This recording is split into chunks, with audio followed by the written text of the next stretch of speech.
तर नमस्कार मित्रांनो, शतावरीचा कल्प कसा बनवायचा ते तुम्हाला सांगतो. चला तर मग शतावरीचा कल्प बनवूया आपण. साहित्य बघू शकता, सगळं तयार करून ठेवलेले आहे आधीच. ह्यो शतावरी जाम, साखरेचा पाक आहे त्यात, आणि शतावरीच्या मुळ्यांचा अर्क म्हणजे रस. ह्याचा आपण आता शतावरीचा कल्प बनवूया. साखर टाकून त्याला उकळी आणायच्या पूर्ण घट्ट होईपर्यंत.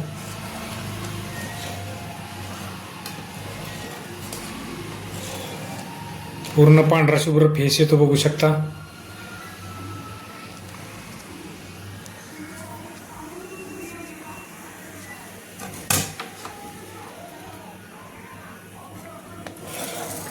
पूर्ण पांढरा शुभ्र फेस.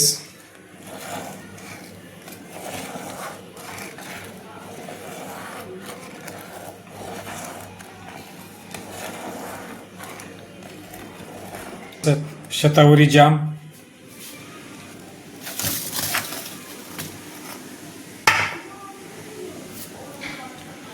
शतावरी ही बहुगुणी उपयोगी वनस्पती आहे.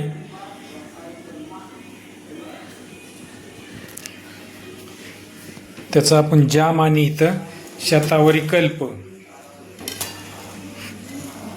पावसाळा असल्यामुळे आता हे बनवतोय आपण, आणि एकदा ऊन पडायला सुरुवात झाली की मग आपण त्याची पावडर बी बनवून ठेवणार आहे. आपण पावसाळ्यात आणल्यामुळे तो मुळ्या खराब होऊ नये म्हणून आपण त्याचा जाम बनवलेला आहे, शतावरी जाम.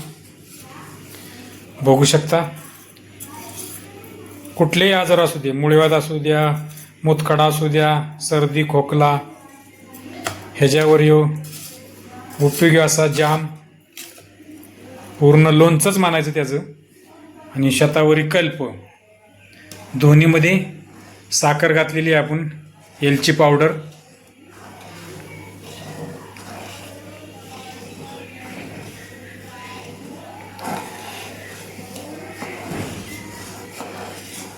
पूर्ण आटवून घ्यायचा.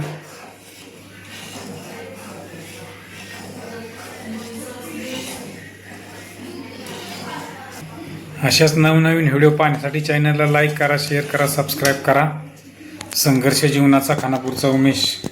अशाच व्हिडिओ पाहण्यासाठी चॅनलला लाईक करा, शेअर करा, सबस्क्राईब करा. बघू शकता शतावरी जाम आणि शतावरी कल्प. खूप कष्ट लागतात. रानातून आणलेले तुम्हाला व्हिडिओ दाखविलच.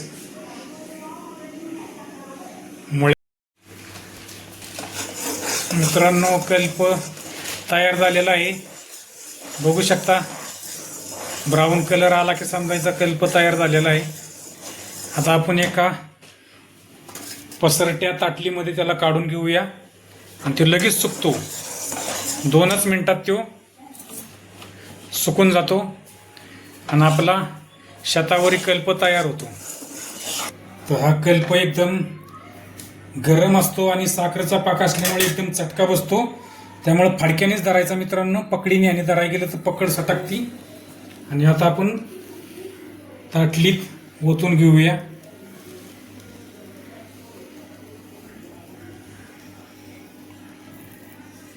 बघू शकता, फडक्याने धरलाय तरी माझा हात एकदम